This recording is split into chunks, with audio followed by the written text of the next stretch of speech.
Pardon? 2, 1. We'll start in 3, 2, 1. Okay. So thank you, Prachi, and thanks to Dr. Reddy's for giving us this platform for our teaching classes.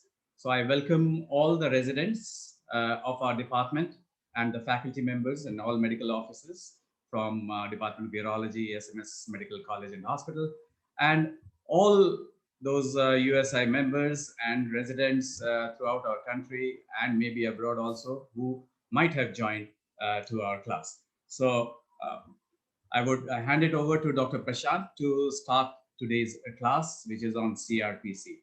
Dr. Prashant, please.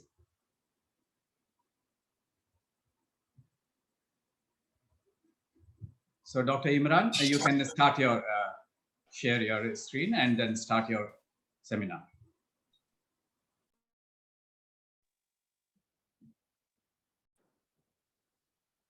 NP Gupta sir has joined.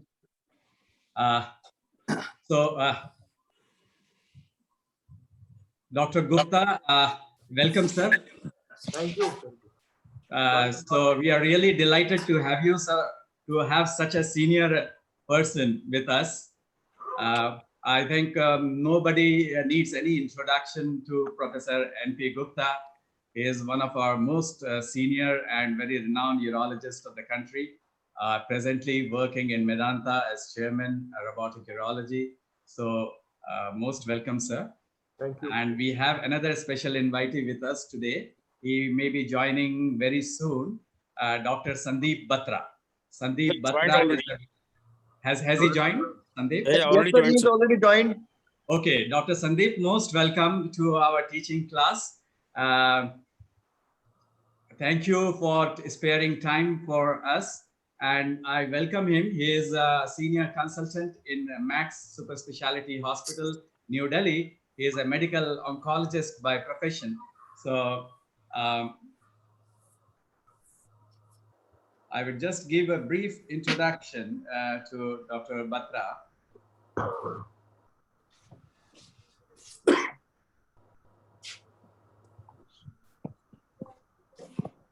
So he is at Saket and Gurgaon. He has a special interest in genitourinary, gynecological, and gastrointestinal oncology. His active areas of research include immunotherapy and is involved in many phase 3 trials also. And in the past, he has been an active investigator in cabazitaxel and dacomitinib phase 3 trials. And he has been also, his passion is medical teaching. So that's a wonderful thing. In a teaching class, we have somebody who is so passionate about teaching, and he is also appointed as NBE, internal and external assessor in DNB program. So welcome, Dr. Sandeep Batra. And Dr. Imran Qazi, you can just start your seminar, please. Please unmute yourself and start the seminar. Good morning to all respected teachers. I'm presenting a seminar on CRPC. Be a bit loud, please. Yes, sir.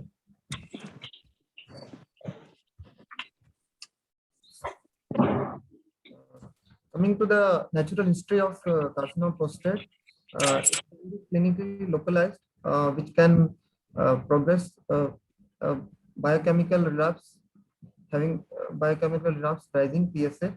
It may be hormone sensitivity. Imran. Yes, sir. It may be hormone sensitive, being hormone sensitive, metastatic and non-metastatic, and then it can progress into castration resistant. Coming to the definition of CRPC, it can be defined as serum testosterone levels less than 50 nanogram with the biochemical progression in which there is 3 consecutive rise in PSA 1 week apart with the 250% increase over the nadir, and the PSA level should be more than 2 nanogram. Also, the radiological progression in which the 2 or more than 2 bone lesions appear in bone scan, or a soft tissue lesion using RECIST criteria. meaning of castration resistance is that even as the carcinoma prostate progress, the despite the castration level, it is rarely resistant to androgen action. Other than the circulating adrenal androgen and the intratumoral tissue by various autocrine or paracrine signaling results in altered biology of the tumor. The various mutation take place in the androgen receptors, and the main mechanism behind the CRPC is reactivation of the androgen receptors. There are various mechanisms have been described in the implication of androgen impedance. First one is hypersensitivity, in which the AR pathway can be activated even at a very low androgen level in the ongoing ADT therapy. Promiscuity of the androgen receptors, the other ligand other than the androgen can cause activation of the androgen receptors. Outlaw model, other than the androgen, various growth factors like EGF, insulin-like receptors, and cytokines like IL-6 can cause increase in AR transcription.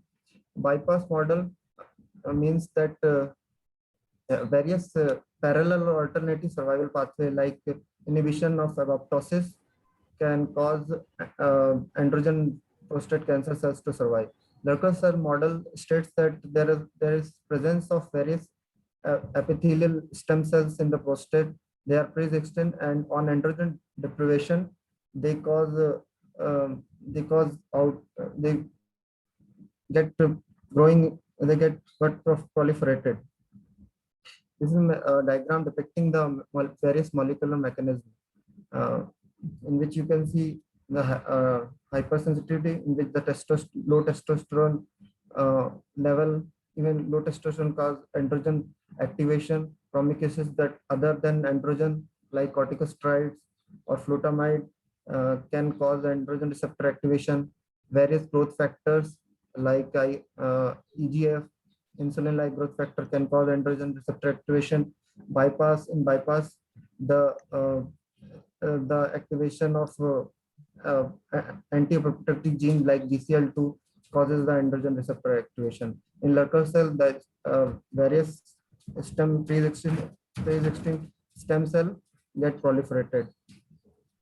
This is the chart showing various mechanism of castration resistance. It can be non-metastatic. Coming to the clinic feature, it can be non-metastatic, in which the men on ADT have resulted in biochemical progression without metastasis. 1/3 of the patient may develop bone metastasis within 2 years, and the PSA kinetics like PSA velocity or PSA doubling time are the strongest predictor. And in this scenario, the ketoconazole is most commonly used. And now the androgen receptors modulators like apalutamide and enzalutamide are strongly recommended. Various trials have been done to evaluate the efficacy of various AR modulators, in which the first is PROSPER trial, in which the enzalutamide was compared with the placebo, and it showed metastasis-free survival benefit. Another was the Spartan trial, which evaluated the apalutamide efficacy, and it also showed the progression without metastasis-free survival. Another one was done with the darolutamide, was Aramis trial, with progression-free survival compared to placebo. Metastatic CRPC tend to have overwhelming prediction of the bone, and this bone involvement cause pain, compression of the spinal nerves, and ultimately lead to pathological fractures. The bone marrow involvement can cause metallurgical function dysfunction, and the thrombocytopenia is the most common. and visceral metastasis can be found in 20 to 30% of patients, and nodal disease can be found in 30 to 40%. There may be various prognostic models which stratify the patient. Main is performance status, decided by ECOG scale, presence or absence of pain, various blood parameters like hemoglobin level, PSA, ALP, and LDH level, extent of bone involvement on bone scan, and presence of visceral disease. There are new quantitative models in post-treatment parameters, which is CTC, that is circulating tumor cells, and measure of PSA reduction. Coming to the metastatic CRPC, it is a heterogeneous in respect to the disease characteristics at the time of progression of ADT. Metastatic bone involvement is the most common, and soft tissue, extranodal or visceral can be involved. Pathophysiology in bone metastasis may be tumor specific or host specific. Various circulating metastatic cell involve the cortical and medullary space by the various specific receptors such as integrin, collagen, laminin, and other bone derivative proteins. The clinical manifestation of CRPC, first one is hematological. It may present with anemia due to involvement of bone marrow or chronic disease, anemia of chronic disease, thrombocytopenia, and urology, obstructive uropathy may be found by involvement of pelvic or retroperitoneal adenopathy. The management is usually stunting or PCN. Another one is spinal cord compression that will be discussed later. Evaluation of response rate should not be taken as the primary endpoint. Other than progression-free survival, on overall survival should be taken as the acceptable trial endpoint. Coming to the various cytotoxic agents, first one is mitoxantrone. It is semi-synthetic anthracycline. It was first used in 1997 for symptomatic CRPC. There was no overall survival in phase 2 to phase 3 trials, and it can be used in with previously docetaxel or cabazitaxel treated patient with for management, for palliative management. Coming to the docetaxel, it is a taxane that acts by tubulin stabilization and the blockade of antipoptotic signaling. It is a standard of care in metastatic CRPC. There were two trials which showed survival benefit in metastatic CRPC. First one was TAX 327, and the second one was SWOG 9616 study. The most common regimen is dose is 75 mg per meter square, given every 3 weeks with 5 mg prednisolone BD. It improves overall survival, progression-free survival, palliation, and quality of improvement. The side effects are mainly myelotoxicity, peripheral edema, fatigue, hyperlacrimation, and nail dystrophy. This is the two trials showing survival advantage in treated by docetaxel. First one is the TAX 327 trial, which compared docetaxel to the mitoxantrone, and another one was SWOG 9916 study. Coming to the cabazitaxel is tubulin binding taxane. It is mainly used in second line therapy, which are docetaxel refractory. It was studied in randomized phase 3 TROPIC trial. It significantly increases the progression-free survival, time to PSA progression, and radiological tumor response. Hematological toxicity is most common side effects, and febrile and asymptomatic neutropenia may be the most serious side effect. Is the TROPIC trial showing overall survival benefit in the mitoxantrone in the cabazitaxel arm compared to the mitoxantrone. Coming to the another drug, abiraterone acetate, it was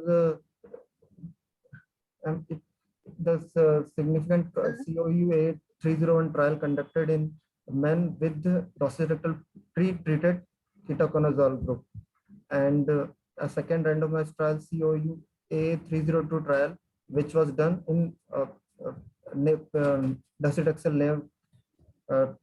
docetaxel naive patients, and it is used in both pre and post chemotherapy settings. Abiraterone mainly inhibits the extra adrenal androgen synthesis. The overexpression of CYP17 has been demonstrated in the tumor of prostate cancer in CRPC. And CRPC is not androgen independent and often remains hormone driven, and that further suppression of the non-gonadal androgen and the intratumoral androgen is the mechanism of abiraterone. It mainly inhibits the CYP17 enzyme with the 17 alpha hydroxylase and C1720 lysase. This is a COUA 301 trial comparing abiraterone with the placebo in docetaxel pre-treated patients, and the 302 trial which compared abiraterone with placebo in docetaxel treated patients.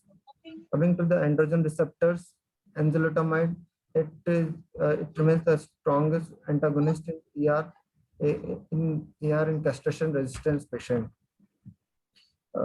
As the androgen receptors remain overexpressed and constantly activated in the AR, it showed survival benefits in the phase in the metastatic CRPC. Side effects are fatigue, diarrhea, hot flashes, and as it crosses 1% and it crosses blood-brain barrier, can cause seizures. Improved survival benefit in both post-chemotherapy AFFIRM trial and pre-CT, pre-chemotherapy PREVAIL trial. This is a mechanism showing a mechanism of enzalutamide. Enzalutamide inhibits AR receptors, and it blocks the DNA nuclear translocation and DNA transcription. AFFIRM trial shows survival and advantage of enzalutamide in pre-chemotherapy taken patients, and the PREVAIL study which showed the survival advantage in enzalutamide in docetaxel treated patients. Another agent is apalutamide, also called as ARN-509, which also inhibits the nuclear AR translocation and DNA binding. It does not cross blood-brain barrier, so there is no risk of seizures like enzalutamide. The Spartan trial it checked its survival advantage. Coming to the immunotherapy, prostate cancer is the ideal target for immunological attack because it is a slow-growing tumor, and it stimulates immune system to generate the anti-tumor response. In several studies, several tissue-specific proteins that may act as a tumor antigen, like prostatic acid antigen and prostatic acid phosphatase. Coming to the immunotherapy, the first one agent is CPL-SLT or Provenge. It is the approved vaccine for any cancer. It is derived from CD4 dendritic cell. The result of impact study showed his advantage. Largely used in pre-chemotherapy in asymptomatic or minimally asymptomatic patients, and less than 10% shows any biochemical or radiological response, and it should not be used in visceral disease or symptomatic patients on narcotics. This is a slide showing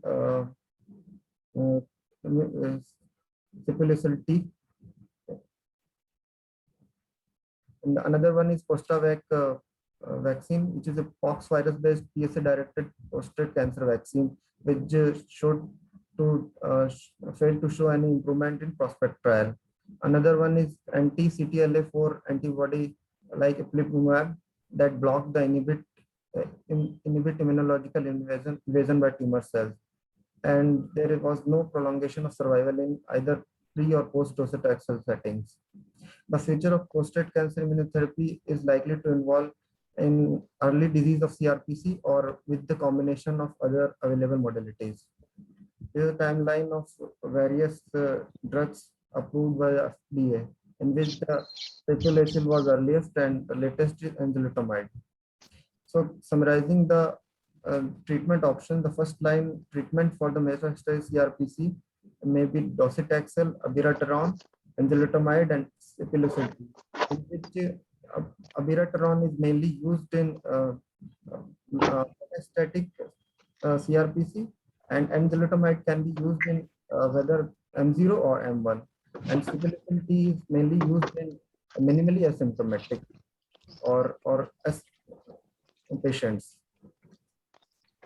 The second line treatment of CRPC can be cabazitaxel, which is used after first dose after the refractory docetaxel or unresponsive to docetaxel, abiraterone acetate before docetaxel, and enzalutamide can be used either or before the docetaxel, and radium.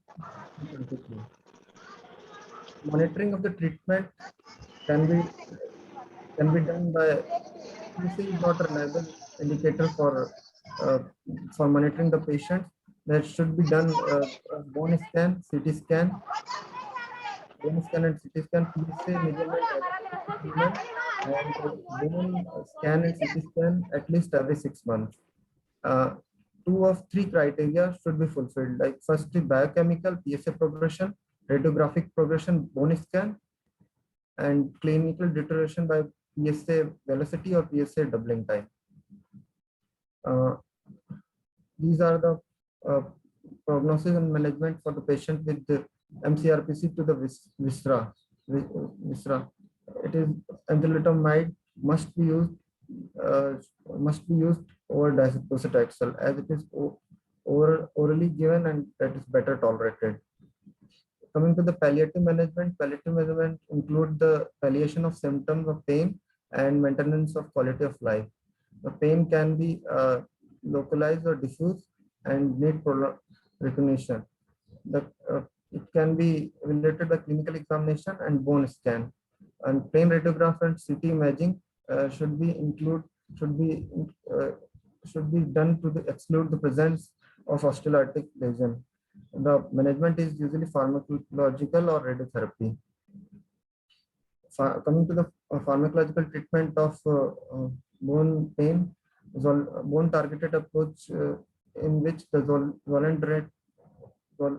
zoledronate is indicated for the treatment of patient with progressive CRPC with the evidence of bone metastasis. The usual dose is 4 mg intravenous at the interval of 4 weeks. Very side effects is mainly the mild elevation of serum creatinine is main concern. So hypocalcemia may be a risk factor, maybe a complication. So concomitant administration of oral calcium supplements and vitamin D is given. An unusual complication is osteonecrosis of jaw, which mainly occurs in patients with poor hygiene or dental trauma or previous dental surgery. Coming to the RANKL inhibitors, the drug included is denosumab. It is given 120 mg subcutaneously every 4 weeks, and it showed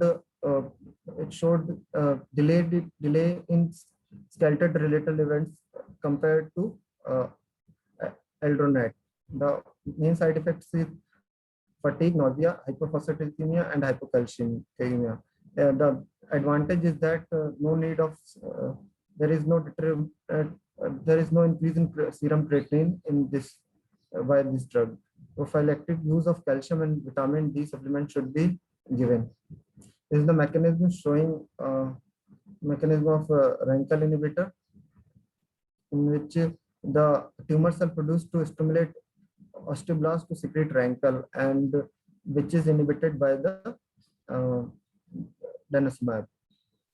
Radiopharmaceuticals, it is usually management of diffuse burn pain with widespread prostate cancer metastasis. Mainly the beta emitters and alpha emitters are used. Beta emitters are strontium 89 and samarium 153. Uh, Strontium and samarium are both FDA approved for palliative management, but but the radium 223 has showed promising result with not only elevating the bone pain but also improving overall survival. This is the mechanism of showing radiopharmaceuticals in which alpha emitter radium 223, that is they are having heavy higher energy and travels a short distance than beta emission. There is because of less shorter distance, the myelotoxicity is less in radium. Epic, second, palliative management, epidural cord compression. Early diagnosis and treatment of epidural metastasis is critical, preserving ambulation, bowel and bladder function, and management of back pain. The cord compression from vertebral body is more common than soft tissue. Clinical examination shows focal neurological deficit and bladder or bowel dysfunction. Investigation of choice is MRI. The management of the suspected or documented cord compression is initial management is high dose of IV dexamethasone with a loading dose of 10 mg followed by 4 to 10 mg every 6 hours. It should be tapered over 2 to 3 weeks. Surgical decompression can be done in patients with having progressive signs and symptoms during the radiation therapy, or which develop unstable pathological fractures that require stabilization. And other patients which develop recurrence after the radiotherapy. Radiotherapy in the form of EBRT and IGRT are the mainstay of definitive treatment. Coming to the PSMA, is prostatic specific membrane antigen. It is overexpressed in prostate tumor cell, and it is emerging and promising target. In the expression of PSMA are observed across the spectrum of aggressive and poorly differentiated prostatic carcinoma. Investigation as a target can be done with various radionuclide, including alpha emitters, actinium 225 and thorium 227, and beta emitters like lutetium 177 and iodine 131. These agents can be targeted to PSMA via various vehicles such as antibodies like anti-PSMA IG1 and small molecular ligand like actinium PSMA 617. While these antibody bind PSMA with high affinity, they have long serum half-life and greater potential for bone marrow and liver toxicity. These beta particles have low linear energy transfers, which result in spar ionization events. But the alpha particles, they have shorter path length, and which leads to less cytotoxicity and less myelotoxicity. The short range of alpha particle radiation has the potential to minimize the cytotoxic damage in non-targeted cells, and enabling them to specific cancer cell targeting. Alpha particles are characterized by high linear energy transfer and short travel distances, and they alpha label may cause potent and local cytotoxicity to the PSMA expressing cells. Alpha labeled bisphosphonates such as 25 actinium PDTMP and 25 actinium zolendronate may be considered to accumulate in the bone microenvironment of osteoblastic lesion. This is the diagram depicting the actinium PSMA 617 ligand, which bind to PSMA and that internalized and cause cell killing. This is the lutetium radionuclide attached with PSMA ligand, and by internalizing, they kill the tumor cells and cause cell death. PSMA targeted alpha therapy can be considered after the failure of first line therapy in metastatic CRPSA after the PSMA expression was confirmed. This is a slide showing various modality of treatment in metastatic CRPC, in which the hormone sensitivity and asymptomatic metastatic CRPC, the immunotherapy Sipuleucel-T is used in mildly and symptomatic metastatic CRPC in pre-chemotherapy patient. Abiraterone and enzalutamide is treatment of choice. In chemotherapy, the docetaxel can be used, and in docetaxel refractory, cabazitaxel and other drugs should be used. The supportive care for palliative pain, in which denosumab, bisphosphonate, and EBRT should be used in each step. The index patient category in CRPC can be divided in metastatic, divided by state of metastasis and the performance scale, and whether there is previous docetaxel therapy or not. Is the flowchart of therapeutic option in which the metastatic CRP is managed, in which if there is good performance status, ECOG scale 0 or 1, in which the mildly symptomatic or asymptomatic man with no evidence of visceral metastasis, abiraterone, Sipuleucel-T, and enzalutamide should be used. In men with symptomatic disease or visceral metastasis, in which no visceral metastasis, docetaxel or radium-223 can be used, and visceral mets, docetaxel can be used. After failing of these therapy, the second line therapies like docetaxel, abiraterone, and enzalutamide and cabazitaxel should be used. In poor performance status, asymptomatic patients, monitoring and conventional anti-androgen can be given, and with evidence of disease progression, radium-223, that is alpha radium-3, can be used. Thank you. Thank you, Imran. With the permission of the moderator, Dr. Prashant, I would request Dr. N.P. Gupta to please come in for his comments, because this was more of a theoretical thing, and we would request Dr. N.P. Gupta to give his comments from his vast experience, some practical tips, please. Dr. N.P. Gupta. At the outset, I like to thank or I must compliment Imran for, as a postgraduate I am talking, that he has very nicely covered the topic. And as Shivam is saying, yes, what you have mentioned is in the literature. So your presentation has been good from the beginning to the end. Only one, two practical things which I like to mention, which have changed in our practice. Let me talk of that first. One point was the monitoring. Now you, in your slides, because these are old slides, I know that you have copied from somewhere. So the follow-up is by CT scan and bone scan. I think so that practice has last 4 or 5 years have totally changed. And now we do a PSMA PET CT. So in your monitoring slide, you can go back and check what I'm saying. And there, I think so PSMA PET CT is the investigation of choice nowadays, instead of advising separately a CT scan and bone scan, because the cost of both will come the same, more or less. That is the one thing. Second, my favorite question I always ask whenever I go for these meetings, at what stage you want to say to the patient that no more active treatment is required and only you need a palliation? Because, you know, all this treatment have a lot of cost. And if you see the effectivity is only few months better survival in comparison to 1, 2, other and 3. And you know, in our Indian setup, what kind of patients are coming to us. Financially also, they are not very well.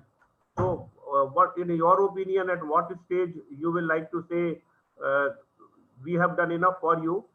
Now there is only palliative treatment for the symptomatic relief for the patient, and you can tell the patient to go back home. So what is your opinion about that? Sandeep may not agree with me, but this is my question. I asked him also in other webinars also. Sir, in which patient there will be only palliative management? At what stage? When you say, thank you very much, we have done enough now. Sir, when there is bone mets with visceral mets, involvement of this. No, the Metastatic. answer to your question is that even if there is a visceral mets, we have seen patients of visceral mets also. And what you have mentioned, the second line hormonal therapy and chemotherapy, I think so that we always give to these patients. And those who respond, we like to continue. And once they stop responding, then that is the time when we can say, now, see, the acute treatment is not possible, but certainly palliative treatment can continue. The other one thing which you have not mentioned in your presentation is there are two more drugs which we have used in our time. One was the Hornven, and the second thing was the before all these drugs have come. I'm just forgetting the name. So ketoconazole. Ketoconazole, yes. Yes. So you think any role in our Indian setup for these two drugs, or you think that there is no role? Okay, sir. Because your examiner may ask these questions to you, you know. Imran, you should say, because we are using in many patients who cannot afford ketoconazole. So, and Honven also. So when sir is asking you, you must. We can stop sharing his screen now, that and then we can see the bigger view. Right. Thank you, sir. Thank you very much for So your. let me tell Imran, actually, you know, I must answer this question because this is a postgraduate class is going on. See, we Sure. have used Hornven in 70s, 80s, I am talking. At that time, we have injectable as well as the tablet form was also available. And at that time, if somebody has got a localized disease like a impending urethral obstruction, means beginning to have a rise of urea creatinine, they have an impending bladder neck obstruction and spinal cord compression. So these are the symptoms, these are the patients in them. We have tried the Hornven, and I can tell you all that the Hornven is a bisphosphonate and sorry, I'm just again forgetting the name. So they go and act locally on that particular spot, and the response has to be very good actually, you know. Later on, it disappeared from the market because it was very cheap drug. Now it has been again reintroduced. So Hornven is one choice when we have a patient, when everything is resistant, they are not responding, they want to go home, we say, all right, take this tablet. This may help, may not help. Same applies to ketoconazole also. We have used in the past, but now we are not using it. But sometimes a lot of patients used to come in the past that they cannot afford these new drugs. But the things have also changed now. Cheaper drugs are available in our country. But bicalutamide, sorry, this ketoconazole has been also used in the past.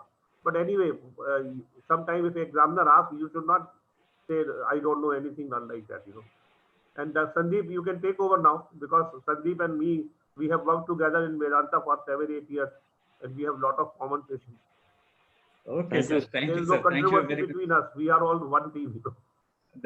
That's a very good coincidence, sir. I didn't know that. Dr. Sandeep, sir, thank you very much, sir. And I would now request Dr. Sandeep Batra to please come in for his comments. Dr. Sandeep. Yeah, thank you, sir. And thank you, Dr. N.P. Gupta, for those kind words. Imran, you did a very wonderful job presenting all the nitty-gritties about the CRPC. But after having gone through these 30-35 minutes of presentation, I think you must have read for almost 2-3 days for the same. Imran, can you tell me which is the most important drug out of all these drugs which are available for the CRPC? Sir, in metastatic or non-metastatic, sir, The topic was CRPC. So metastatic CRPC, docetaxel, abiraterone, enzalutamide, cabazitaxel, lutetium therapy, PSMA therapy, immunotherapy, Ciplicity. Which one is the thing you think is the most important thing? Sir, in good performance status, it is abiraterone, and in poor performance status, it is, sir, abiraterone, and good performance status is docetaxel. Okay, but you said because of the visceral disease, you will have predilection for treatment which is non-hormonal or chemotherapy. Pardon, sir? What in case of a visceral metastatic disease, when the Yes, sir. patient is in crisis sort of thing, would you still limit yourself to abiraterone or use chemotherapy in such patients? Sir, I will use the docetaxel, sir. Okay. So just to ease the things, all of these drugs are important. The idea is how to select them. So as you rightly said, a good performance status patient, you should choose the drugs which are most active. And when it is the early part of the treatment history, if they are the most toxic drug, if you are using with the more effect, you should choose those drugs. Especially when you have a visceral disease, the chemotherapies work better than the non-visceral disease. You yourself showed a chart in which there was OS difference between only lymph nodal disease, only bone metastatic disease, liver and lung metastatic disease. Somehow chemotherapies work better when you have visceral disease more than the non-visceral disease and vice versa. So answer to the question I put is all the drugs are important. The way forward is to wisely choose the drugs at right point of time. Using abiraterone in a patient who has got a visceral crisis may not give you a second chance to use another drug. So use docetaxel, which is time tested and proven to show its response in the visceral. Abiraterone also is eligible to be used in the visceral disease, but more or less conviction is still with the chemotherapy to control the visceral crisis. I think with this, in the interest of time, we can move on to the case discussion as Sir had said. Dr. Batra, Yes. case discussion is tomorrow. Tomorrow. Okay. Today we have a seminar and we are trying to discuss if there are anything which the resident might have missed or we need to stress upon or needs to be added. So, Okay. So, Dr. Imran, is there any other postgraduate who is also going to give some answers? Because I know Imran has done his part by presenting. There must be some other postgraduates also. No, we have 27 postgraduates MCH. We have 10 per year MCH students. So there are many. I would request the residents, at least the third year residents, please, if you have any query, please ask, because we have the opportunity to be with us, one of the most renowned medical oncologists, and Dr. N.P. Gupta is one of the most renowned urologists in the country. So please take the opportunity and ask questions, please. Sir, I have a query, sir. Batra, sir. Yes. Sir, this is Dr. Prashant Gupta, Yeah, Prashant. Assistant Professor Urology. Yes, Most of the time we have to choose according to patient's financial condition. So can you give answer like what is the best agent we can use in poor patients? So most of the patients don't go for a costly therapy per month like enzalutamide or abiraterone. They are too costly for them. So I think you should remember the golden words put in by Dr. N.P. Gupta, because Honvan and ketoconazole, though they are not supported by evidence, but they are still supported by the eminence. People like Dr. N.P. Gupta sir have used for years and they have seen the response. Even we were privileged enough to use these drugs and see the response. Honvan is like estrogenic drug and ketoconazole is poor man's abiraterone. So if they have financial constraints and you are not able to use the newer novel molecules, you should always go for drugs like Honvan and ketoconazole. But that will be an eminence-based medicine. You cannot quote that practice in your exams. When we come to the exams, because all these drugs are supported by evidence, which are randomized phase 3 trials, you have to roam around between these drugs only so as to give an evidence-based answer to your questions. So I would say that whenever the finances are limited, you should start with the hormone therapy. And for that matter, abiraterone, which is the first comer out of all these things, has got now it is available in about 5,000 to 6,000 rupees per month therapy. Yes, sir. Yes, sir. Now it is available. Earlier, it was almost about 70,000 rupees. We have seen it drastically decreased after the patents have lost. So about 5,000 to 6,000 per month. And then followed by a chemotherapy. Again, docetaxel earlier, it used to be about 70,000, 80,000 per cycle. It has decreased to almost about 8,000, 9,000 per month. So abiraterone followed by docetaxel, followed by newer molecules like enzalutamide and other things. I don't think immunotherapy has got much role as on today. And as far as sickle cell T is concerned, this vaccine, which was available in US, even the company has gone bankrupt because the type of patient sickle cell T caters to is metastatic, non-visceral, asymptomatic patient, and in our clinical practice, we hardly get such patients. Right, Agree. Prashant? Yeah. Yes, Dr. sir. Batra, Correct. Dr. I, Batra, we have Prashant, studies Thank you, sir. with Abiraterone. Prashant, can I just interrupt? I like to answer your question. You know, Yes, it's a very good question you have asked. yes, sir. First thing is that any patient of a metastatic disease needs a hormonal therapy lifelong. I think so. This statement is acceptable to all of us. Dr. Sandeep must be agreeing for this point. Correct, So I sir. do only bilateral orchiectomy. I convince my patient that you go for bilateral orchiectomy first. Don't spend your money on the LHRH analog and like that activity. And you save the money. I call him back at the end of 3 months, check the response, and I can tell you I'm not against the combined androgen blockade, but I have seen lot of patients, they respond very well only to pure orchidectomy. 2, 3, 4 years will just go on like that. Once they start rising the PSA, at that time you can add second line therapy, Abiraterone or enzalutamide or something. So in India, I agree that the cheapest hormonal therapy is the bilateral option. Correct, sir. Agree. Yes, sir.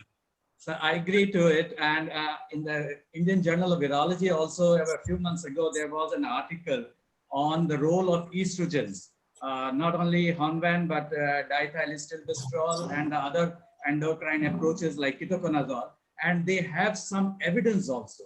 In the literature shows that, and we have started some studies on ketoconazole also, not only in CA prostate, but also in patients who are in acute retention of urine, giving them ketoconazole for a week and just trying to see how they respond. So I think this is not totally lack of evidence, but still, yes, we need to do more studies, particularly in countries like India. We need to do such studies for the benefit of poor patients.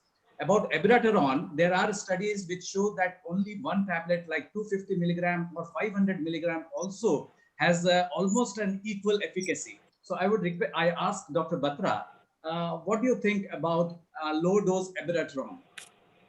So very rightly said, whenever there are financial constraints, especially in country like ours, we should look for either a less costlier option or modifying the dose so as to improve the outcome. Incidentally, we were thinking of extending the study of 500 milligram Abiraterone versus 1000 milligram Abiraterone. Because of the limited evidence that we have, our ethics committee did not approve. So in clinical practice, we are still sticking to 1000 mg till the time long-term results of dose reduction are available. But I fully agree with you with the resource constraint setting and source constrained country. We should always look out for the options which are cheaper and can give almost equal quantity of life, even though a quality of life may have a little bit less as compared to other things. The beautiful example is ketoconazole. The mechanism of action is similar to Abiraterone. However, the hepatotoxicity of ketoconazole is something which is very difficult to manage. And you have to titrate the doses number of times to reach the exact dose. So I think dose optimization, cost optimization is the main thing without which we cannot treat majority of our patients. Though I am privileged enough and Dr. Gupta is privileged enough to be part of Medanta and Max respectively. However, in the periphery, when we see there are lots of costs which are involved, including the transportation cost and the diagnostic cost of the PSMA. So we should always strive for a treatment which is low cost and is suitable to our Indian population. But only 500 milligram is to be given after meals, not Fatty before meals. meals. You know. Fatty meals. 500 milligram after a meals. fatty meal. Yeah. Yes, yes. With 100 gram of Amul butter with 2 bread and then give this very thing. Right, sir. Thank you, sir. One thing that probably Imran also missed, and now in almost in all Western literature, they say that before going for management of metastatic CRPC, we should do a germline testing and a next generation sequencing in these patients, which can help us to improvise on our treatment. So, Dr. Batra, are you routinely doing some kind of germline testing or next generation sequencing in our patients? So germline testing becomes another extreme for a country like ours. We have adopted it into our practice, but somehow the percentage of positivity is very less as compared to the BRCA1/2 testing in prostatic cancer, in breast cancer and ovarian cancer. So ideally, the recommendation is to do it at the presentation. However, we have revised our strategy and we leave it for the use when we have used the majority of the drugs and the patient has progressed on all the lines of therapy and we are not left with any of the viable treatment options. So I would say if I get the test done in almost about 100 patients, only 1 or 2 are going to come positive. As far as Indian data is concerned, we are still accumulating the data. But yes, in an academic setting, we have to do it because the family with a strong family history, the test is bound to come positive, and that opens up the options of molecular therapies like PARP inhibitors, immunotherapies, etc. for such patients. So yes, we have adopted it, doing it in our practice. However, we are not privileged yet enough to start it in the first line setting at the diagnosis, but somewhere later in the history of the treatment of the patient. So do you have a panel available in your setting? No,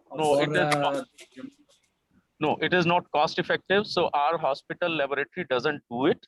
Majority of the times, most of the samples, whether it is Lal pathology or co-diagnostic or SRL Ranbaxy, they collect the sample, act as an aggregator, send it to majority 2 or 3 labs, especially Strands and Medgenome labs in Bangalore or Mumbai, and get it done. So our hospital is not doing these molecular testing because of the lack of the cost effectiveness. Shivam, I agree with. Are they doing a next generation sequencing? What Sandeep has said is the same as our practice at Medanta. Vedanta lab have recently, they have informed us that they are going to start. But I agree with Sandeep that the role is very limited. And we have some labs available in Delhi where these testing is done. 22,000 rupees is the cost, and they give the full panel of 100, genes, whether they are positive and negative. But as far as we are concerned, we like to know only about BRCA1 and BRCA2 and PTEN, and one more, I'm just forgetting the name. So what I'm trying to say is it has a very limited role at present, but academically, if somebody is doing a study or something, then it's fine. Otherwise, it is too costly also, Only thing is, if we want to give immune checkpoint inhibitors like pembrolizumab or olaparib, etc., then probably this might help, and the patients also might be helped with this patient.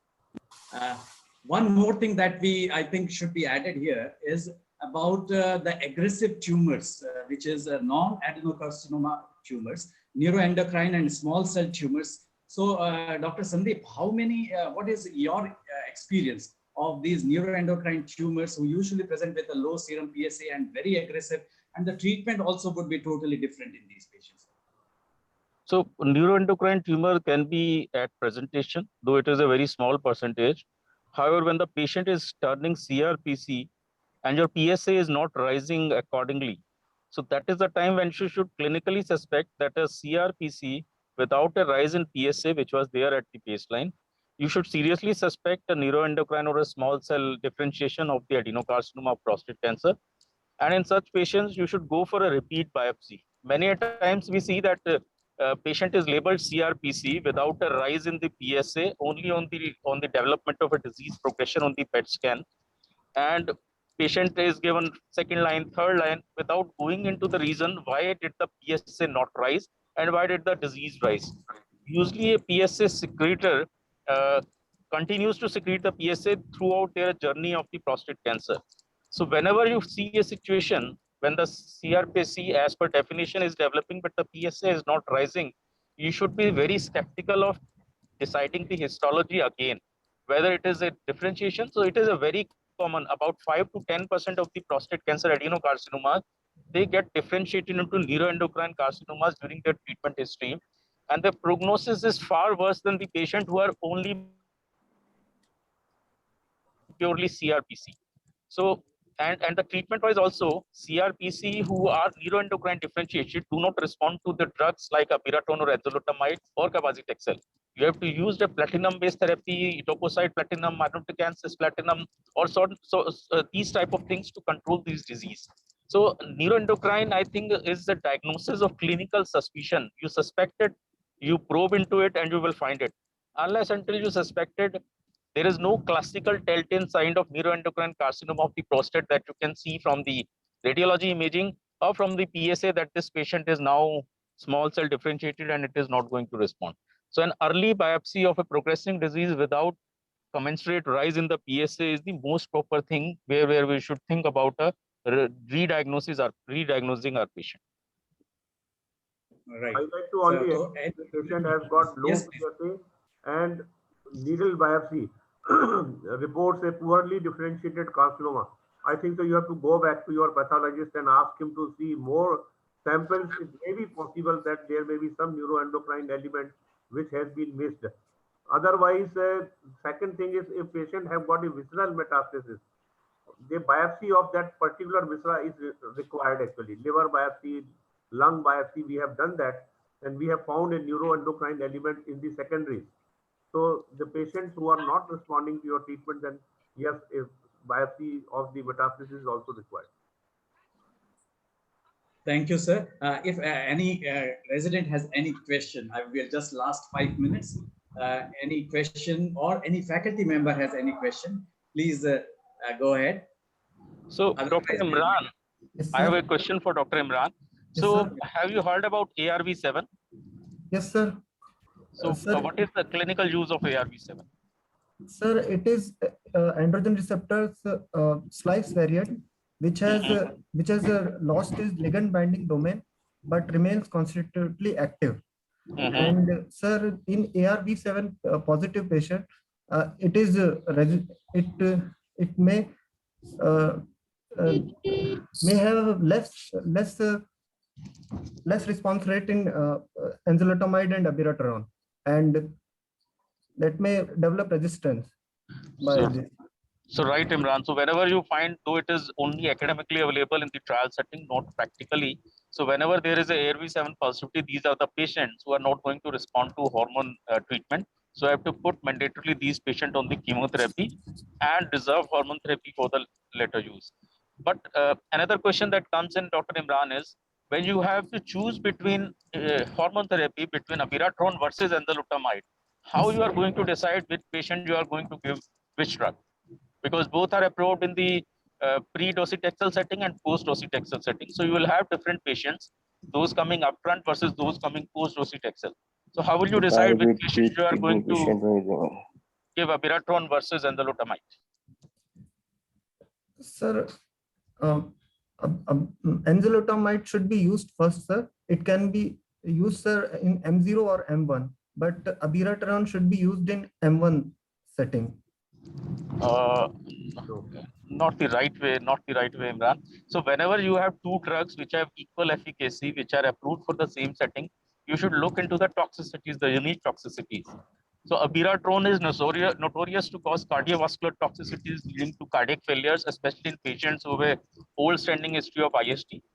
And enzalutamide is notorious to cause seizures. About 1 to 3% patients in your enzalutamide trials had development of seizures.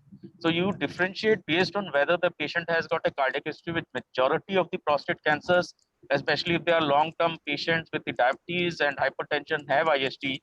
So you are slightly skeptical of using abiraterone. And in contrast, if patient has a history of epilepsy in the past, any head injury which would have got post-concussion, have a seizure, so you should be skeptical of using enzalutamide. So you should also know, beside the efficacy and the survival part, the unique toxicity of the drug, so that you avoid those drugs in those patients to give you better survival outcomes. Right, Imran? Okay, sir. So, Okay. one thing more, abiraterone, you have to give visolone along with that. So what Sandeep has said is right, that if patient who have got diabetes or hypertension and cardiac disease, I think so you should avoid abiraterone. Okay, sir. Thank you, Dr. Gupta. I think for the residents, probably even patients who have liver dysfunction, abiraterone is usually not given. And enzalutamide, if the patient is on warfarin or anti-clotting, it should not be given. So these are, again, just to add two small comments. So if because we have almost crossed the time, so I would thank Dr. N.P. Gupta and Dr. Sandeep Batra to be our special invitees and to have spared their valuable time with us.